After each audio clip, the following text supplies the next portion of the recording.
June 22, 1941. The frozen steppes of Western Russia. German Panzergrenadier Unteroffizier Klaus Becker crouched behind his 3.7 cm Pak-36 anti-tank gun, watching a monster emerge from the morning fog. The T-34 medium tank rolled toward his position at 25 km/h, its sloped armour gleaming with condensation, its 76.2 mm gun traversing slowly, searching for targets. Becker's crew had already destroyed 2 BT-7 light tanks that morning. The little 37mm gun, affectionately nicknamed the door knocker by German troops, had performed adequately against Poland's 7 TP tanks, France's Renaults, and the early Soviet armour they had encountered in the first hours of Operation Barbarossa. But this T-34 was something different, something terrifying. Becker gave the order to fire at 600 metres. The armour-piercing shell struck the T-34's glacis plate dead centre. They watched the tracer bounce off at a 45-degree angle, sailing harmlessly into the sky. The sound of steel on steel echoed across the battlefield like a hammer striking an anvil. The T-34 didn't even slow down. At 400 metres they fired again. Another bounce. The ricochet showered sparks across the tank's hull. At 200 metres, desperation setting in, Becker ordered one more shot. The shell impacted the turret and deflected sideways, leaving nothing but a bright scar on the armour. Then the T-34's gun spoke. The high-explosive shell detonated 10 metres from Becker's position, killing 2 of his crew instantly. The remaining gunners abandoned the Pak-36 and ran for the tree line. Behind them, 3 more T-34s emerged from the fog, followed by the massive silhouette of a KV-1 heavy tank. The door knocker era had ended. What Becker and thousands of other German anti-tank gunners were discovering that terrible summer morning would reshape German ordnance development forever. The weapons that had dominated the battlefields of Poland, France and North Africa were suddenly obsolete. The 37mm Pak-36 couldn't penetrate a T-34 beyond point-blank range. Even the newer 50mm Pak-38, still being distributed to frontline units, struggled against Soviet sloped armour, unless firing specialised tungsten-cored ammunition that was already in short supply. The reports flooding back to German high command in those first weeks of Barbarossa were alarming. Soviet tanks, particularly the T-34 and KV-1, were impervious to standard German anti-tank weapons. At the Battle of Rossini on June 23, 1941, a single KV-2 heavy tank held up an entire German division for over a day. German troops resorted to using 88mm flak guns in the direct fire role, the only weapon capable of reliably destroying Soviet heavy armour. But the 88 was an air defence weapon, primarily controlled by the Luftwaffe, heavy, difficult to conceal, and never available in sufficient numbers for anti-tank work. General Heinz Guderian demanded an immediate inquiry into German tank and anti-tank gun development. His report to the High Command was blunt. Our standard anti-tank weapons are inadequate.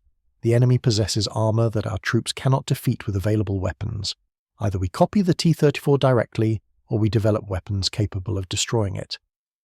In a bunker in Berlin, that report landed on the desk of officials who already knew they had a solution, languishing on low-priority, barely passed prototype stage, the Rheinmetall Borsig 7.5 cm Panzerabwehrkanone 40. The Pak-40 project had begun in 1939, when German intelligence, benefiting from the Molotov-Ribbentrop Pact, received disturbing reports about new Soviet tank development. The Red Army was designing heavily armoured tanks with thick sloped plates, vehicles that would render existing anti-tank guns ineffective. The German army, still equipping units with the Pak-36, had ordered development of the Pak-38, a 50mm gun that seemed adequate for the anticipated threat. But forward-thinking officers, remembering the lesson of the arms race from the previous war, requested that Krupp and Rheinmetall develop something heavier, a 75mm gun capable of defeating any conceivable armour. Rheinmetall Borsig's solution was elegant. Take the proven Pak-38 design and scale it up to 75mm. The result would be a weapon firing a shell more than twice the weight of the 50mm gun with substantially greater armour penetration. But there was a problem. The Pak-38 had achieved its relatively lightweight through extensive use of aluminum alloys in its construction. By 1940, those alloys were desperately needed for aircraft production. The Luftwaffe had priority for all lightweight metals. Rheinmetall's engineers solved this by redesigning the Pak 40 using steel throughout its construction. This made the weapon significantly heavier.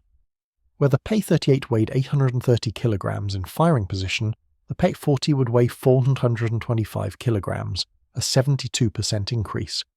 To further simplify production and save materials, the curved gun shield of the Pak 38 was replaced with 3 flat steel plates that could be cut and welded quickly.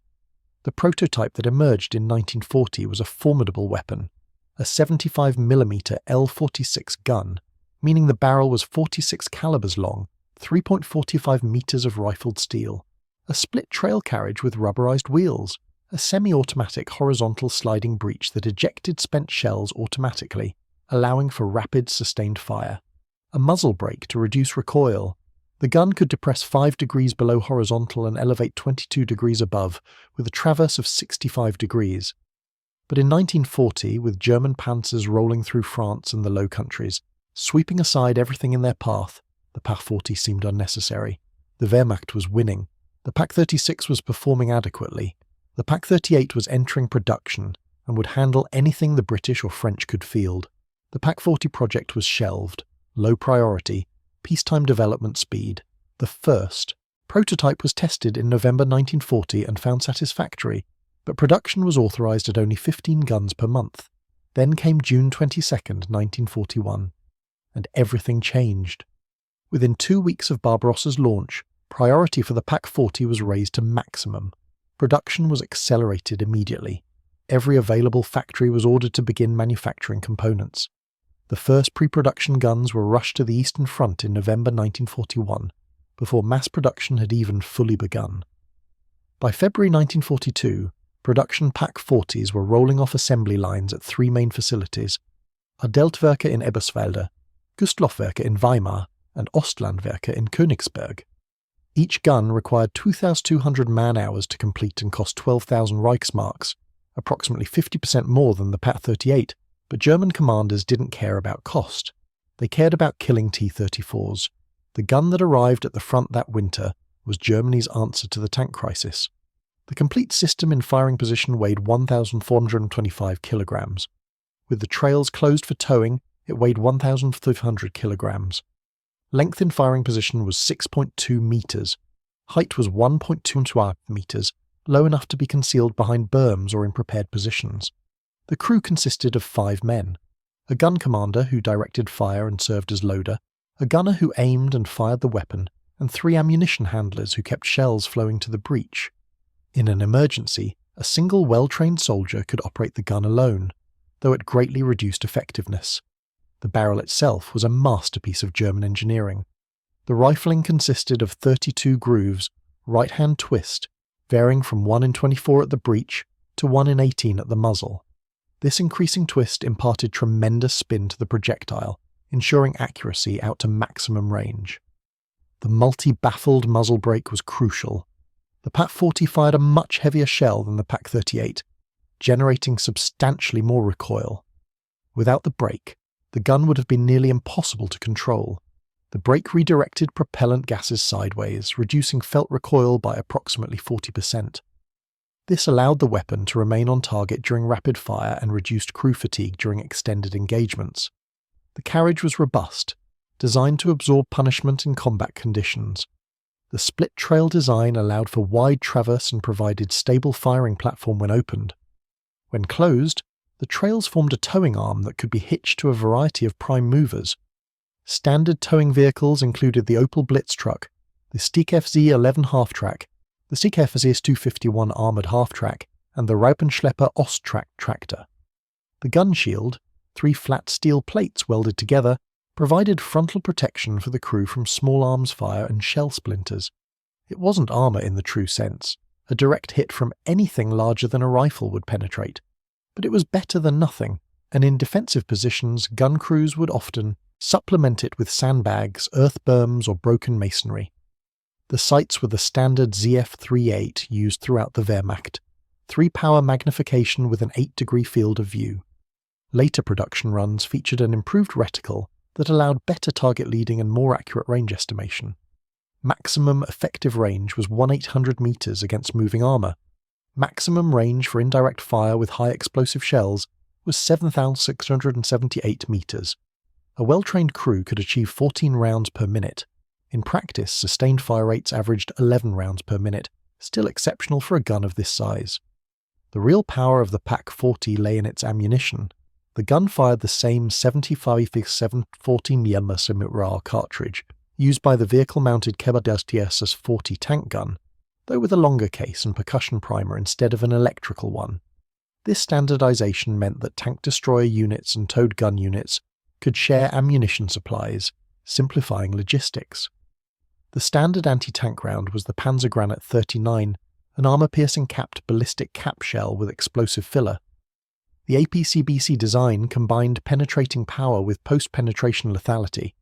The shell weighed 6.8 kilograms and left the barrel at 790 meters per second. At 500 meters range, firing at a 60-degree angle, the minimum set by German testing standards, the Panzergranate 39 could penetrate 106 millimeters of armor plate. At 1,000 meters, penetration dropped to 96 millimeters.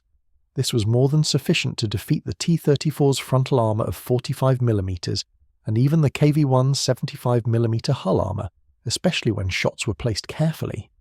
For harder targets, the PaK-40 could fire the Panzergranate 40, an armor-piercing composite rigid round with a tungsten carbide core. This sub-caliber projectile weighed only 4 kilograms, but achieved a muzzle velocity of 990 meters per second. At 500 meters, it could penetrate 154 millimeters of armor at 60 degrees, enough to defeat any Allied tank in service in 1942 and 1943. The problem was tungsten. Germany's sources of tungsten were limited and becoming more constrained as the war progressed. By 1943, production of the Panzergranate 40 had effectively ceased. Each gun received a small allocation, perhaps 10 to 20 rounds, to be used only against the heaviest targets. For engaging infantry and soft targets, the PaK-40 fired the Sprenggranate 34, a high-explosive shell. For bunkers and fortifications, the Panzergranate 38 HLB, a shaped-charge heat round, could defeat armor through chemical energy rather than kinetic penetration. The first combat deployment of the PaK-40 in significant numbers came in early 1942 on the Eastern Front. German anti-tank units, many still equipped with obsolete PaK-36 guns, received the new weapons with something approaching religious fervour. Here, finally, was a gun that could kill a T-34 at range. The results were immediate and dramatic. A PaK-40 positioned in a concealed firing position could engage Soviet armour at 1,000 meters or more, well beyond the effective range of most Soviet tank guns. The T-34's F-34 gun was deadly at close range, but beyond 800 meters, its accuracy degraded significantly. The PaK-40 gunner, using his superior optics and training, could place shells with precision at ranges where return fire was ineffective. Soviet tank crews, accustomed to operating with relative impunity against German 37mm and 50mm guns, suddenly found themselves dying at distances they'd considered safe. The psychological impact was substantial. A single well-positioned PaK-40 could stop an entire Soviet armoured advance. The flat trajectory of the 75mm shell meant minimal aim correction for moving targets. The high muzzle velocity translated to short time of flight, reducing the chance of target evasion, and when the shell hit, it hit hard. A T-34 struck by a Panzergranate 39 in the hull would see the shell penetrate the armour, the ballistic cap and penetrator punching through, followed by the explosive filler detonating inside the crew compartment. The result was catastrophic. Ammunition cooking off, fuel igniting, crew members killed instantly by blast and fragmentation. Veteran German gunners learned to aim for specific weak points. The T-34's turret ring, where hull met turret, was a favourite target. A hit there would often jam the turret or sever hydraulic lines. The driver's hatch on the glacis, a structural weak point, could be penetrated even at extreme range. The flat sections beside the turret, less sloped than the main glacis, were vulnerable. Against the KV-1, the engagement was more challenging but still winnable. The KV-1's 75mm frontal armour was thick, but the PaK-40's Panzergranate 39 could penetrate it reliably at 500 meters or closer. The key was patience. Gun crews would allow KV-1s to approach, holding fire, waiting for the perfect shot at close range. At 300 meters, the PAF-40 could penetrate the KV-1's armor almost anywhere. The turret face, the hull, even the mantlet all became vulnerable. German training emphasized the importance of crew discipline. A premature shot that failed to penetrate would reveal the gun's position, inviting return fire from tanks, artillery, or air support. Better to wait, let the target close, then fire multiple rounds in rapid succession. In April 1942, the Wehrmacht had only 44 PAK-40s in service across all fronts. By December 1942, that number had grown to over 1,300 guns. By 1943, the PAK-40 formed the backbone of German anti-tank defence. Production reached its peak in 1944, with 11,728 guns manufactured that year alone. Total production by war's end exceeded 23,303 towed guns, with another 3,500 gun systems used in tank destroyers and self-propelled mounts. The PAK-40 saw service everywhere the Wehrmacht fought. In North Africa, Rommel's Afrika Korps used them against British armour. In Italy, they defended the Gothic Line and other defensive positions. In France, they were emplaced in coastal fortifications along the Atlantic Wall, waiting for the Allied invasion. In Normandy on June 6, 1944, PAF-40s positioned in bunkers overlooking the beaches engaged Allied landing craft and tanks as they came ashore. The gun's flat trajectory made it ideal for coastal defence, able to engage targets at sea level from elevated positions. Allied tankers quickly learned to fear the distinctive crack of a PAK-40 firing, followed by the impact of a shell capable of penetrating their armour. Sherman tanks, with frontal armour ranging from 50 to 63 mm depending on variant, were highly vulnerable to PAK-40 fire at any combat range. A Sherman struck by a 75 mm armour-piercing shell rarely survived. The American solution was combined arms tactics. Artillery would suppress suspected PAK-40 positions, infantry would advance to flush out gun crews, air support would strike identified anti-tank guns. But a well-concealed, professionally crewed PAK-40 could take a heavy toll before being eliminated. One PAK-40 in a prepared position near Caen destroyed 7 Sherman tanks in 15 minutes before being knocked out by artillery fire. The gunner, a veteran of the Eastern Front, placed each shot perfectly, waiting for the Shermans to expose their flanks as they manoeuvred around bocage hedgerows. One after another, the American tanks brewed up, crews abandoning burning vehicles. Only when American forward observers called in a time-on-target artillery strike, multiple batteries firing simultaneously, was the gun silenced. The British faced similar challenges. The Churchill tank, with its heavy armour, could sometimes survive a frontal hit from a PAK-40, especially the later variants with thicker armour. But the gun could still penetrate Churchill's side and rear armour easily. The Cromwell, faster but more lightly armoured, was extremely vulnerable. Only the arrival of heavier tanks like the Comet and the use of specialised tactics reduced casualties. The PAK-40's effectiveness led to its adoption by Germany's allies. Finland received 210 guns in 1943 and 1944, using them to replace obsolete 37mm Bofors anti-tank guns. The Finnish army, fighting defensively against Soviet offensives, found the PAK-40 perfectly suited to their needs. On the Karelian Isthmus during the Soviet summer offensive of 1944, Finnish gunners used PAK-40s to establish killing zones at pre-range distances. Soviet tanks advancing through the narrow terrain corridors were channeled into these zones and destroyed methodically. The Finns kept the PAK-40 in service until 1986, a testament to its robust design and continued effectiveness. Romania received PAK-40s and used them alongside their domestically produced reshaped model 1943, a 75mm gun based on captured Soviet designs. Hungarian forces operated PAK-40s and even purchased a production license, though only a handful of prototypes were manufactured before Hungary's collapse. Bulgaria, Slovakia and Croatia all fielded PAK-40s supplied by Germany. After the war, many captured guns remained in service with various armies. The Soviet Red Army used captured PAK-40s against their former owners. Austria received 33 captured guns from the USSR in 1955 and kept them in service into the 1960s. North Vietnam received PAK-40s in 1955 and used them in coastal defense roles during the Vietnam War, finally retiring them in 1972. But the PAK-40's greatest contribution wasn't just as a towed gun. Its successful design spawned an entire family of vehicle-mounted weapons. The 7.5cm KWK-40, a modified version with shorter ammunition and electrical ignition, armed the Panzer IV from the F2 variant onward.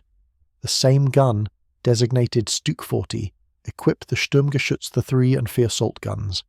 These vehicle-mounted weapons transformed German armoured capability, giving medium tanks and assault guns the firepower to engage Soviet armour on equal terms. The Pak-40 was also mounted on a bewildering variety of improvised tank destroyers. The Marder series used the Pak-40 mounted on various chassis. The Marder used captured French vehicles. The Marder II used the obsolete Panzer II chassis.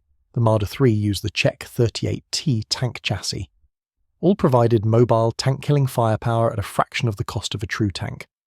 The STF-Z-344, an 8-wheeled armoured car, mounted the Pak-40 to create a highly mobile tank destroyer for reconnaissance units. The Jagdpanzer IV, a dedicated tank destroyer, carried the Pak-40 in a fully enclosed casemate. Even the Raupenschlepper Ost, a simple tracked tractor designed for supply duties, was fitted with a Pak-40 to create the RSO Pak-40, a crude but effective tank destroyer for the Eastern Front's terrible terrain. Stranger still, a lightened version of the Pak-40 was adapted as an aircraft weapon. Designated BK-7.5, it was fitted to the Henschel H's 129B-3 ground attack aircraft, and the Junkers Ju 88P-1. The aircraft-mounted version used a 12-round magazine and was devastatingly effective against Soviet armour, though the heavy gun severely degraded aircraft performance. But the P-40 wasn't perfect. Its weight, necessary for absorbing recoil and providing stability, was also its greatest weakness. At 425 kilograms, the gun was difficult to maneuver without a towing vehicle. In the mud of the Russian autumn and spring, the Rasputitsa Pak-40s became immobile, their wheels sinking into the bottomless muck. During the German retreats of 1943 and 1944, thousands of Pak-40s were abandoned simply because they couldn't be moved. Crews would disable the breech, remove critical components, and leave the guns behind rather than risk capture, while trying to extract them from mud or snow. Even with a prime mover, moving a Pak-40 into position required time and effort. The gun had to be towed to the firing position, unhitched, the trail spread, the gun levelled, ammunition positioned and camouflage, prepared. This could take 10 to 15 minutes with an experienced crew. In fluid combat situations, this was too long. Soviet armour could overrun the position before the gun was ready.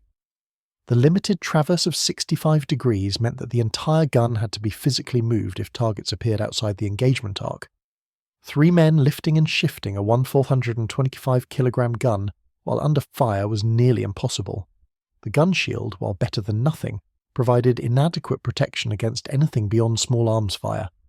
Crews operating Pak-40s in open terrain were vulnerable to artillery, mortars and tank fire. Soviet doctrine emphasized suppressing anti-tank guns with artillery before tank assaults. A few well-placed 122mm shells would wound or kill the crew even if the gun survived. Allied fighter bombers posed another threat. A P-47 Thunderbolt or Typhoon conducting a strafing run could destroy a Pak-40 position with machine gun fire or rockets. The gun itself might survive, but the crew would be killed or scattered. Without overhead cover, Pak-40 positions were death traps when enemy aircraft controlled the sky. Supply was another constant challenge. Each gun required a steady flow of ammunition. A typical combat load was 30 rounds per gun, stored in nearby positions. At 11 rounds per minute, a Pak-40 could expend its basic load in less than 3 minutes of sustained fire. Resupply required bringing forward heavy ammunition, approximately 6.8 kilograms per armour-piercing shell, along roads that were constantly under artillery fire or air attack. As the war progressed and new Allied tanks appeared, the Pak-40's dominance began to erode.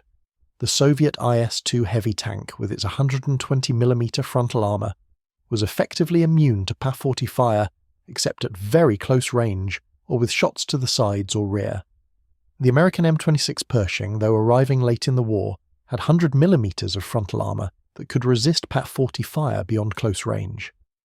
The M4A3E2 Sherman Jumbo, with 177mm of frontal armour, was essentially invulnerable frontally. Later variants of the British Churchill with additional armour appliques became increasingly difficult to penetrate.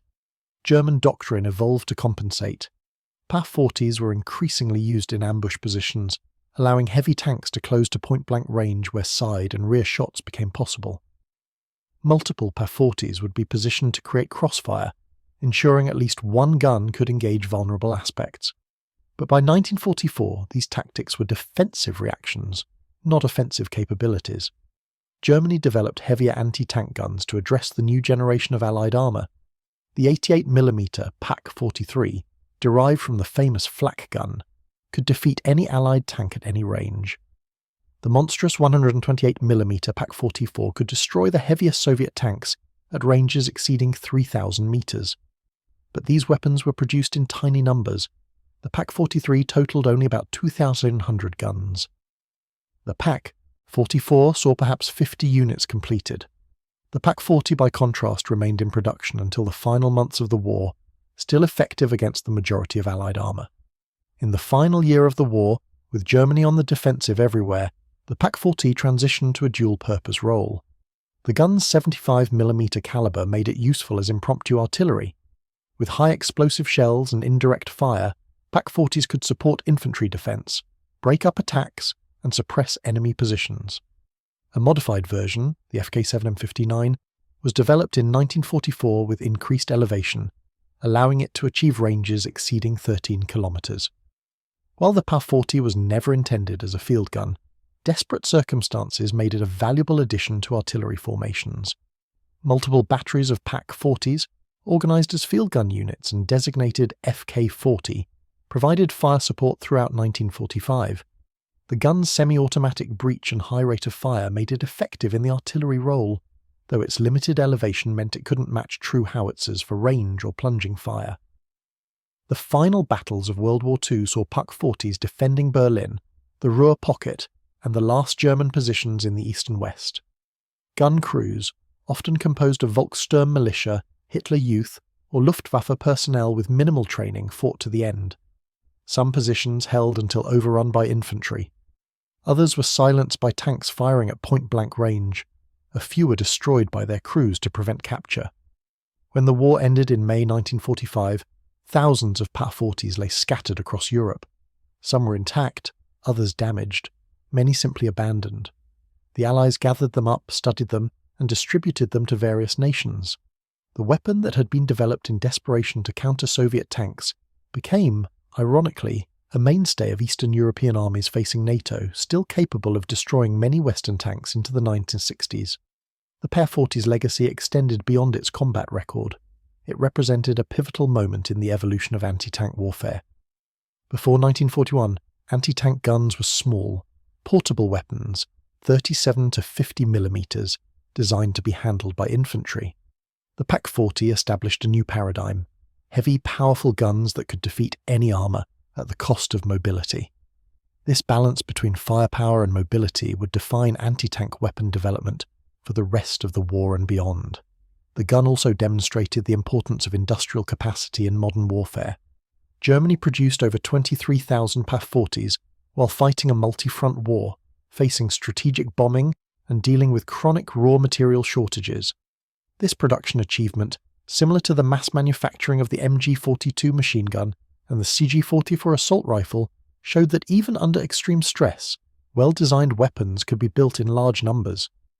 The standardization between the towed PaK-40 and the vehicle-mounted KWK-40 simplified logistics and training. Gunners could transition between platforms with minimal retraining. Ammunition was interchangeable. Maintenance procedures were similar. This degree of standardization was unusual for German forces, who often fielded too many different weapon types, each with unique requirements. The veterans who crewed PaF-40s remembered it as a reliable, effective weapon. In interviews decades after the war, former gunners spoke of the gun's accuracy, its stopping power, and the confidence it gave them facing enemy armour. They also remembered the fear, knowing that their gun shield wouldn't stop a tank shell, that they were committed to fighting to the death or fleeing in the face of overwhelming force. Soviet tankers remembered it differently. The crack of a PaF-40 firing meant someone was about to die. The flat trajectory of the shell, the inability to determine the gun's location until too late, the knowledge that a single hit could penetrate their armour and kill everyone inside. Captured Soviet reports noted the PaK-40's effectiveness and recommended tactics to counter it. Use artillery and air support to suppress anti-tank positions. Advance in groups to overwhelm single guns. Use smoke to obscure gunners' vision. Attack at dawn or dusk when optical sights were less effective. American and British tankers developed similar respect for the weapon. Intelligence reports warned of the Pak-40's capabilities. Tank crews were trained to watch for the distinctive three-panel gun shield, the low silhouette, the telltale blast signature. But knowing the gun was dangerous and surviving an encounter with it were two different things. At the United States Army Ordnance Museum, a captured Pak-40 sits among other World War II artifacts. The information placard describes its specifications, its service history, its combat effectiveness. What it doesn't convey is the desperation that created it, the fear it generated, or the thousands of men who died behind its gun shield, or in the tanks it destroyed. The Pak-40 entered combat as Germany's answer to the T-34 and KV-1, an emergency solution to a crisis that threatened to unravel the entire Eastern Front. It succeeded beyond all expectations, becoming the most produced German anti-tank gun of the war, serving on every front in every major battle from 1942 to 1945. It gave German forces the ability to stop Soviet armour when no other weapon could. It destroyed thousands of Allied tanks. It bought Germany time, allowing the Wehrmacht to continue fighting long after strategic victory was impossible. But in the end, firepower couldn't substitute for industrial capacity, manpower, or strategic position. The Pak-40 was an excellent weapon. Germany produced 23,303 of them. The Allies produced tens of thousands of tanks. For every Pak-40 that destroyed a Sherman or a T-34, America and the Soviet Union built 10 more tanks to replace the loss. The gun that saved Germany from tank terror in 1942 couldn't save Germany from defeat in 1945. The 7.5 centimeter Pak-40 remained in service around the world until the 1980s, a 40-year service life remarkable for any weapon system. It fought in World War II, the Vietnam War, and numerous smaller conflicts. It defended Finland against Soviet aggression, fought in Arab-Israeli wars, and served in armies across Eastern Europe and Asia. Today, examples survive in museums, carefully preserved, their barrels silent, their mechanisms frozen by time. Visitors can walk around them, read the placards, take photographs.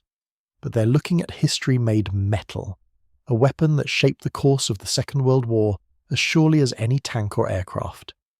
The day the German Pak-40 became the tank killer king was June 22, 1941, when Klaus Becker and thousands like him discovered their weapons were obsolete. The day it proved itself was throughout 1942 and 1943, destroying T-34s and Shermans and every other tank the Allies could field. The day its dominance ended was sometime in 1944, when heavier Allied armour and overwhelming numbers made even this formidable gun insufficient. But for 3 years, from the frozen steppes of Russia to the bocage of Normandy to the deserts of North Africa, the distinctive crack of a Pak-40 firing meant death for anyone in a tank. German gunners called it their tank hammer. Soviet tankers called it the Widowmaker. Allied intelligence called it the most dangerous anti-tank gun in the Wehrmacht's arsenal. History remembers it as the gun that came too late to save Germany, but just in time to prolong the war, destroying thousands of tanks and killing tens of thousands of Allied soldiers, a weapon born from desperation, perfected by necessity, and wielded with deadly skill until the very end. The Pak-40's development had been shaped by lessons learned in earlier conflicts, but its refinement came through brutal combat experience. By mid-1943, German tactical doctrine for anti-tank warfare had evolved into a sophisticated system built around the gun's capabilities. Oberst Wilhelm von Thoma, who commanded anti-tank units on the Eastern Front, developed what became known as the Pak Front, a defensive system that would maximize the Pak-40's killing potential while minimizing its vulnerabilities. The Pak Front concept involved positioning multiple Pak-40s in mutually supporting positions, creating overlapping fields of fire that forced attacking armor into kill zones. A typical Pak front might consist of 6 to 8 guns spread across a 2-kilometer frontage, positioned in depth with forward guns engaging at maximum range and reserve guns positioned to catch penetrating tanks in crossfire. The guns were positioned in carefully prepared positions, often reinforced with concrete or steel, with overhead protection against artillery. Each position included ammunition storage, communication trenches to alternate positions, and escape routes for the crew. The key to the pack front's effectiveness was fire discipline. Gun commanders would designate primary and secondary targets before engagement began. The forward guns would open fire first, targeting the lead tanks to create obstacles that would slow the advance. As Soviet or Allied armour manoeuvred around the destroyed vehicles, flanking guns would engage, catching tanks as they exposed their more vulnerable side armour. Reserve guns remained silent, concealed, waiting for tanks to penetrate the forward line before revealing themselves with devastating close-range fire. This system reached its apex during the Battle of Kursk in July 1943, the largest tank battle in history. The Soviets, aware that Germany was planning an offensive, had prepared defensive belts in depth, incorporating thousands of anti-tank guns, including newly delivered Pak-40s. German intelligence estimated Soviet defences included perhaps 1,500 anti-tank guns in the primary defensive zone alone. What they didn't know was that the actual number exceeded 3,000 guns, with Pak-40s forming the backbone of positions covering all likely avenues of advance.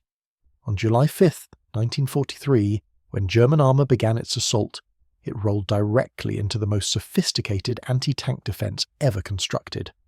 Hauptmann Ernst Bauer, commanding a battery of Pak-40s near Ponary, described the engagement in his after-action report. The enemy tanks appeared at dawn, Tigers and Panthers in the vanguard, followed by Panzerfes and assault guns. We counted 40 vehicles in the first wave. Our orders were to hold fire until they reached 800 metres. The waiting was agony.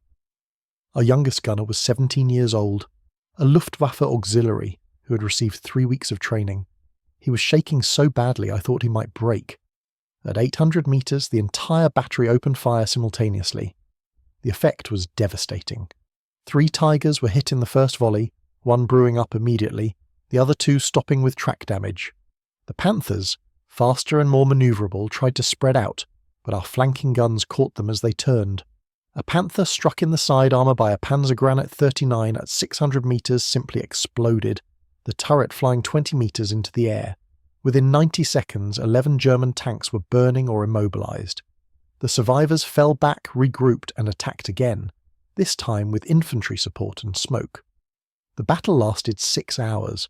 Bauer's battery of 8 Pak-40s destroyed or damaged 27 German tanks before being overrun by infantry and pioneer troops who cleared the positions with flamethrowers and satchel charges. Of the 56 men in the battery, 41 were killed. The remaining 15 withdrew to secondary positions and continued fighting. This scene repeated itself across the entire Kursk salient. German armour, advancing into prepared defensive zones, was met with concentrated anti-tank fire that destroyed vehicles faster than they could be replaced. The Soviets lost heavily as well, with German Pak-40s and vehicle-mounted guns destroying thousands of Soviet tanks. But the Soviets could absorb the losses. Germany could not.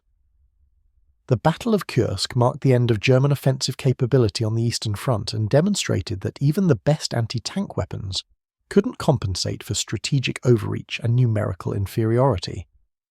But the Pak-40 wasn't just a defensive weapon. German forces used it offensively as well, though this required careful planning and significant logistical support. During the German counteroffensive at Kharkov in February and March 1943, SS Panzer divisions employed Pak-40s as mobile firepower, using half-tracks to tow guns forward rapidly, establish firing positions covering key terrain, and then displacing before Soviet artillery could range in. SS Hauptsturmführer Michael Wittmann, who would become famous as a Tiger tank ace, began his career commanding a Sturmgeschütz Jahn equipped with the Pak-40's vehicle-mounted cousin, the Stuk 40. His tactics, developed during the Kharkov counteroffensive, emphasized positioning and patience over speed and aggression. Find the perfect firing position, he taught his crews. Wait for the enemy to expose himself. 1 perfect shot is worth 10 rushed ones. These lessons, learned with the 75mm gun, would serve him well when he transitioned to the Tiger. The Pak-40 also saw extensive use in Italy, where the mountainous terrain and narrow valleys created perfect conditions for anti-tank ambushes. At Monte Cassino, German paratroopers positioned Pak-40s in reinforced bunkers, covering the few passable routes for armour. Allied tanks attempting to support infantry assaults found themselves channeled into killing zones where pre-registered Pak-40s could engage at ranges of their choosing. One position, a Pak-40 and placed in a monastery cellar with only its barrel protruding through a reinforced firing port, destroyed 9 Sherman tanks over 4 days before being silenced by a direct hit from a 155mm artillery shell that collapsed the entire structure. The Allied response to the Pak-40 threat evolved throughout the war. Initially, tactics emphasized overwhelming firepower. If a Pak-40 was spotted or suspected, artillery would saturate the area. Fighter bombers would strafe and rocket suspected positions. Tank platoons would engage with high explosive shells and machine gun fire to suppress the gun crew, while other tanks maneuvered to flank. But these tactics required resources, time, and coordination. In fast-moving situations, Allied armour often had to accept casualties as the price of advancing. American forces developed specialised tactics for Pak-40 suppression. Tank infantry teams would work together, with infantry identifying anti-tank gun positions and calling in tank fire or artillery. The American doctrine of combined arms, integrating tanks, infantry, artillery and air support into a cohesive system, proved effective at reducing Pak-40 casualties over time. But it never eliminated the threat entirely. British forces, drawing on their North Africa experience, emphasised reconnaissance and caution. Tank commanders would advance slowly, watching for telltale signs of anti-tank positions. A suspicious tree line, an abandoned farmhouse, a suspicious mound of earth, all might conceal a Pak-40. British doctrine called for reconnaissance by fire, shooting high explosive shells at suspected positions to force gun crews to reveal themselves or abandon their weapons. This was cautious but time-consuming, and it didn't always work. A disciplined Pak-40 crew would remain silent, waiting for the perfect shot. Soviet tactics were more direct and infinitely more costly. Soviet commanders, operating under the principle that time was more valuable than tanks, would often order mass tank assaults despite known anti-tank defences. The first wave would be destroyed, locating the German guns and forcing them to reveal their positions. The second wave would manoeuvre to flank while artillery suppressed the guns. The third wave would break through. This brutal calculus worked because the Soviet Union could replace tanks faster than Germany could produce anti-tank guns.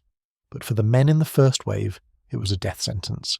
Soviet tanker Dmitry Loza, who survived the war with 27 tank kills, described encountering Pak-40s during the advance into Poland in 1944.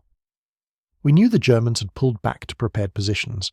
Intelligence reported concentrations of anti-tank guns, including the 75mm types that could kill us at any range. Our orders were to advance regardless. I was in the second echelon, so I had the luxury of learning from others' deaths. I watched the lead battalion attack. Within minutes, 8 tanks were burning. I identified 3 German gun positions by their muzzle flashes. I radioed their locations to our artillery and watched Katyusha rockets obliterate one position. The other 2 kept firing. We lost 14 tanks breaking through. The Germans abandoned their guns only when our infantry arrived with flamethrowers. As 1944 progressed and Allied armies pushed deeper into German-held territory, Pak-40 crews found themselves increasingly forced into improvisational tactics. The careful defensive planning that had characterized operations in 1942 and 1943 became impossible as Germany retreated. Guns were positioned hastily, often without adequate camouflage or fire support. Ammunition supply became erratic. Replacement crews arrived with minimal training. The gun's effectiveness declined not because the weapon had become obsolete, but because the system supporting it was collapsing. In France, following the Normandy invasion, German anti-tank units attempted to use Pak-40s to slow Allied advances through the Bocage country. The dense hedgerows and narrow lanes seemed ideal for anti-tank ambushes. But Allied air superiority made daylight positioning impossible. Guns had to be emplaced at night, fired in brief engagements, and then abandoned or displaced before fighter bombers arrived. The hedgerows that should have concealed the guns also limited their fields of fire, allowing Allied armour to close to point-blank range where numerical superiority mattered more than gun quality. Oberfeldwebel Hans Schmidt, a Pak-40 commander in Normandy, kept a diary that survived the war. June 27, 1944. We positioned the gun last night in a hedgerow overlooking the Carrington Road. American tanks appeared at 0700. We destroyed the lead Sherman at 400 metres. Beautiful shot right through the glaciers. The column stopped, and we engaged 2 more before they spotted us. Then their artillery arrived. We counted 30 shells in 40 seconds. Fritz was killed instantly, decapitated by shrapnel. We abandoned the gun and fled through the hedgerows. By noon, we were back in Carentan without our gun, without half our crew, and with no idea where to report. June 28th, 1944. Received a new gun this morning and a crew to replace our losses. The new gunner is 16 years old, a Hitler Youth volunteer who has fired exactly 4 practice rounds. We're ordered to establish a new position tonight, same area we just left. The Americans will kill us all before this week ends. June 30th, 1944. The boy died yesterday. A rocket from a Yabos struck our position while we were digging in. He never had a chance.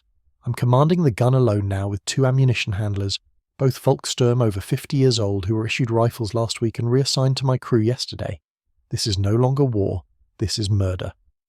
Schmidt's diary ends on July 3rd. His fate is unknown, but his unit was destroyed during the American breakout from the beachhead. Of the 12 PaK-40s in his battalion, none survived the first month of fighting in Normandy. The collapse of Germany's tactical position exposed another weakness of the PaK-40 system. The gun required a functioning logistics network to sustain operations. Each gun needed a steady supply of ammunition, spare parts, and replacement crew members. It needed fuel for its towing vehicle. It needed maintenance by trained armourers.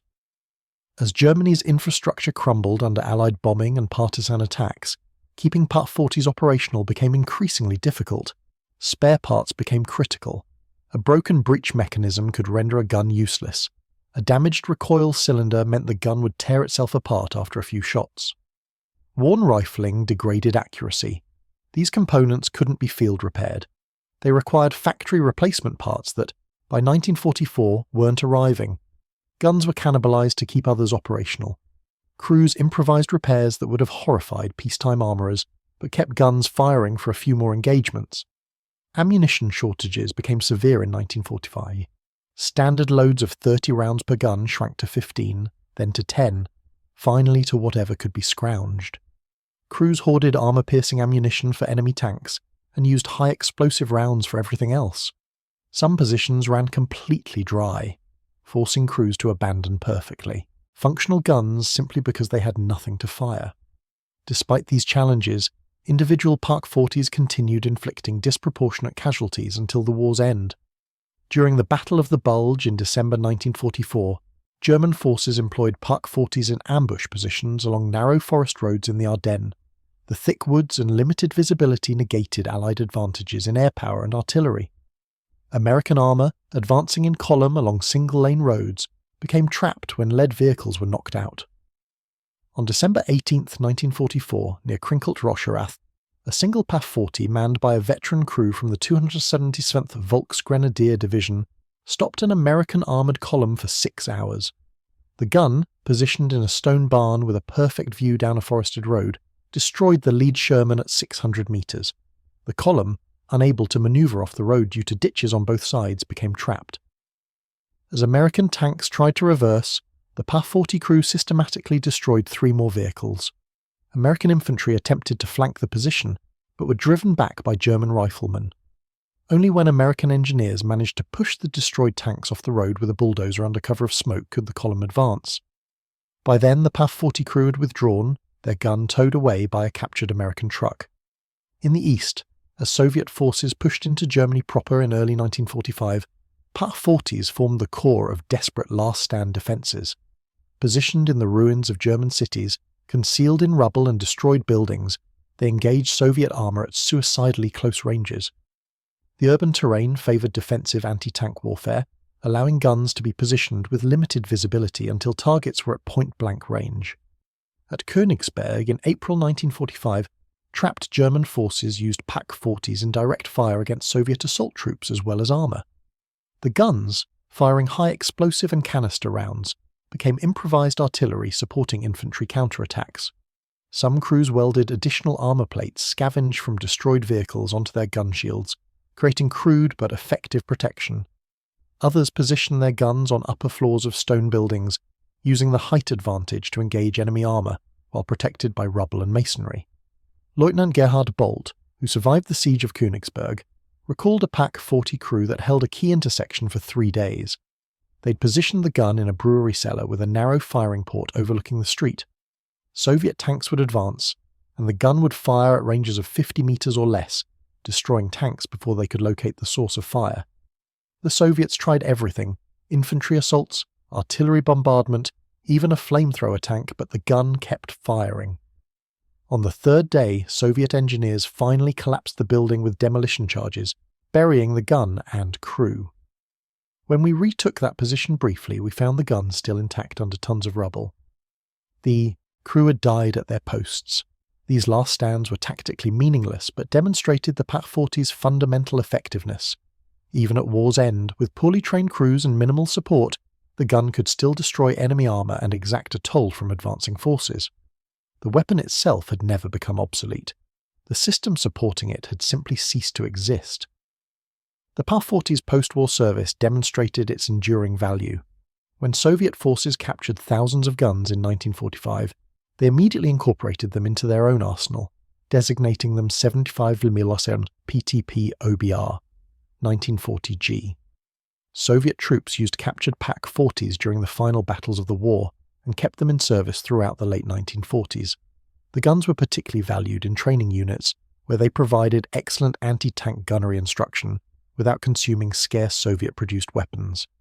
Finland's continued use of the PaK-40 until 1986 speaks to its robust design and lasting effectiveness.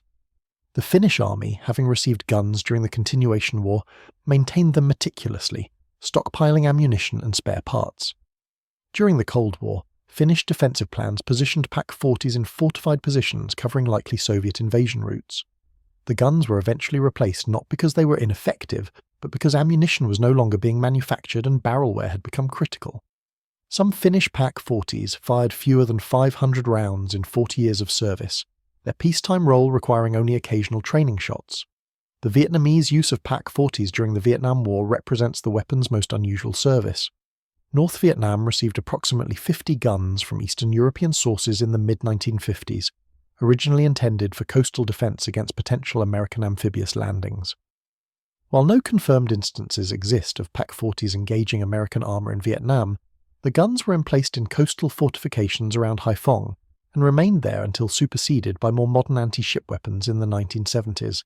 The mere presence of guns capable of destroying landing craft may have influenced American operational planning.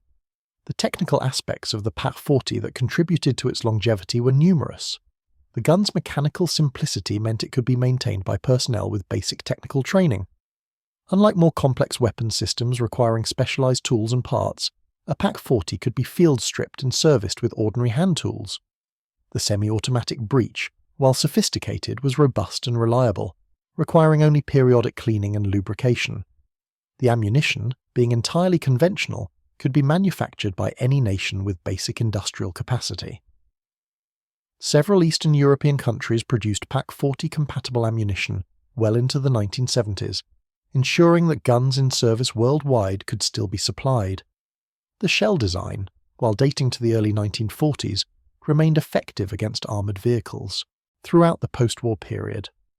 A Panzergranate 39 that could destroy a T-34 in 1943 could still destroy an M48 Patton or T-55 in 1965, assuming it could penetrate the thicker armour. The PaK-40's influence on post-war anti-tank weapon development was significant.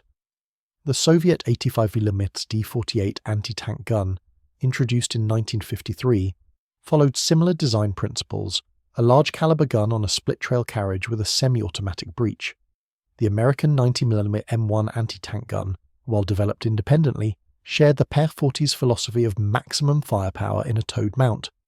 The British 17-pounder, already in service during the war, was refined post-war along similar lines. The debate over towed versus self-propelled anti-tank weapons, a controversy that defined Cold War defensive doctrine, had its roots in PaK-40 experience. The gun demonstrated that properly positioned and supplied towed weapons could be devastatingly effective, but its vulnerabilities, particularly to air attack and its limited mobility in fluid situations, showed the limitations of towed systems. The post-war solution was typically a mixed-force structure: towed guns for static defense in prepared positions, self-propelled systems for mobile warfare.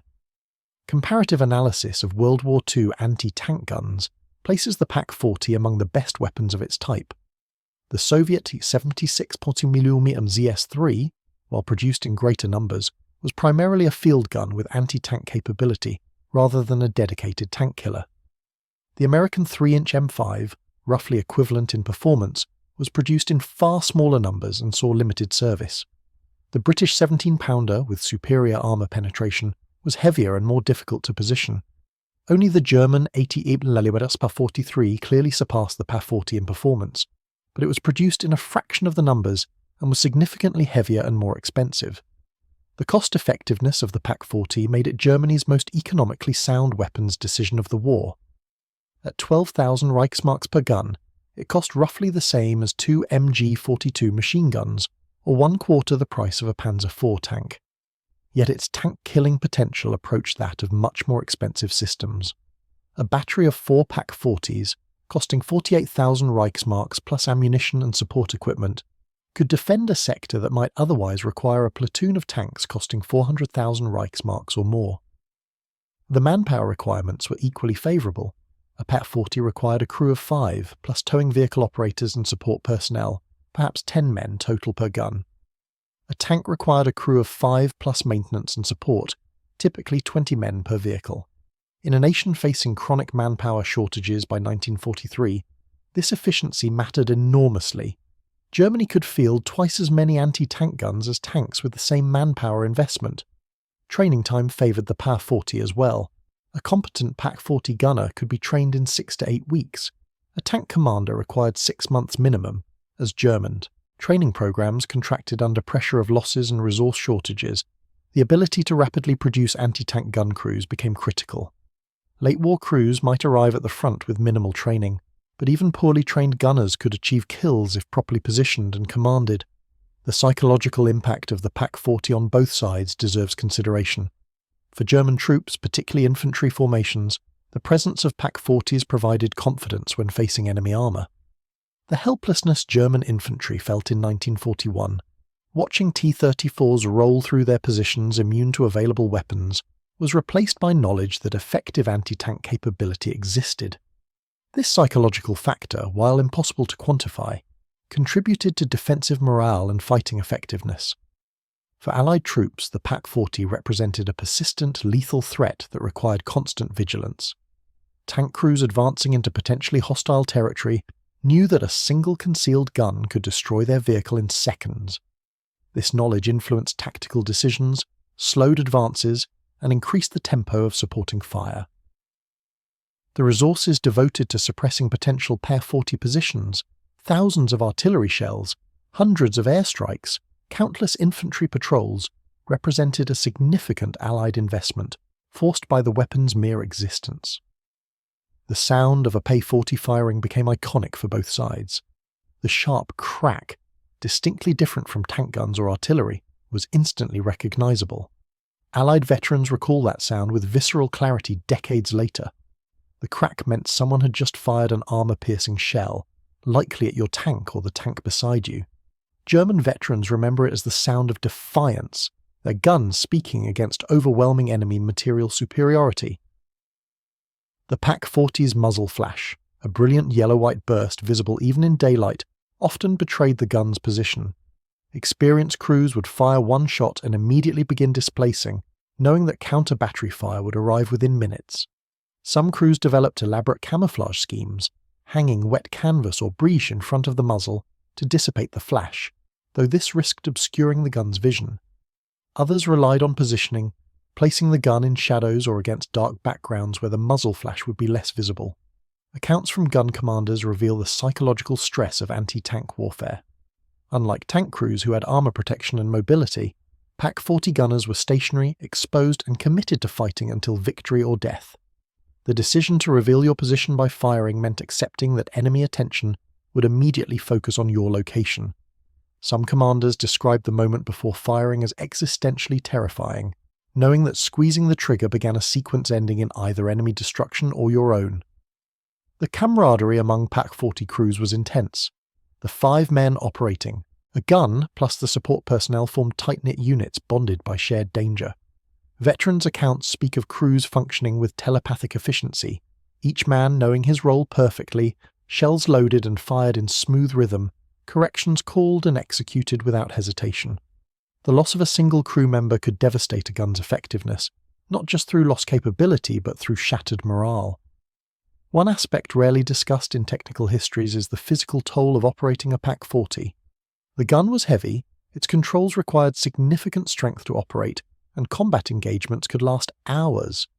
Gunners described the exhaustion of cranking the traverse and elevation wheels under stress, the shoulder bruises from pressing against the gunner's sight, the burns from touching hot metal after sustained firing. Loaders speak of the back-breaking work of manhandling 6.8 kilogram shells, maintaining that pace for 10 or 15 minutes during intense engagements. The winter warfare experience with Pak-40s revealed unique challenges. In Russian winter conditions, the gun's mechanisms could freeze solid. Crews learned to keep critical components covered, to periodically operate the breech to prevent ice buildup, and to warm ammunition before firing to ensure consistent performance. The gun's recoil system, dependent on fluid mechanics, became sluggish in extreme cold, sometimes failing entirely. Some crews modified their guns with insulation and heating systems improvised from vehicle parts. Conversely, desert warfare in North Africa presented different challenges. Sand infiltrated every mechanism, requiring constant cleaning. The heat made metal components too hot to touch, forcing crews to use gloves even for routine operations. Water for cooling personnel was more critical than ammunition. The flat, open terrain of North Africa made concealment nearly impossible, forcing Pak-40 crews to rely on long-range engagement and rapid displacement. The final toll of the Pak-40 in human terms is impossible to calculate precisely. The gun destroyed thousands of Allied tanks, and each destroyed tank represented crew members killed or wounded. If we conservatively estimate that each destroyed tank resulted in one crew death on average, the Pak-40 was directly responsible for perhaps 15,000 to 20,000 Allied deaths. The crews themselves suffered heavily, with casualty rates among anti-tank gunners approaching 80% by war's end.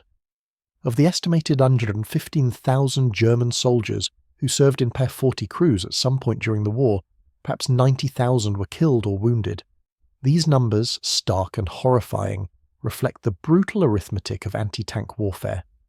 The gun that saved Germany from tank terror in 1942 consumed its operators at an appalling rate, a weapon so effective it attracted concentrated enemy attention that meant near-certain death for its crews.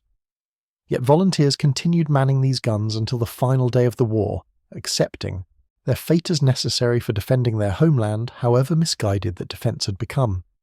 The story of the Pak-40 is ultimately a story of technological desperation, meeting industrial capacity, of brilliant design confronting impossible strategic circumstances. It was the right weapon for Germany's situation, powerful enough to defeat enemy armour, simple enough to mass produce, effective enough to change tactical calculations. It gave German forces the ability to conduct effective anti-tank defence when such capability seemed lost. It destroyed thousands of Allied vehicles and bought Germany precious time. But time was the one resource Germany could not manufacture, and all the Pak-40s in the world couldn't change the fundamental imbalance in industrial capacity, manpower and strategic position. The gun that became the tank killer king ruled over a kingdom that was burning, and when that kingdom fell, the king fell with it. Today, the Pak-40 rests in museums, a silent testament to German engineering skill and the terrifying effectiveness of well-designed weapons in the hands of desperate men.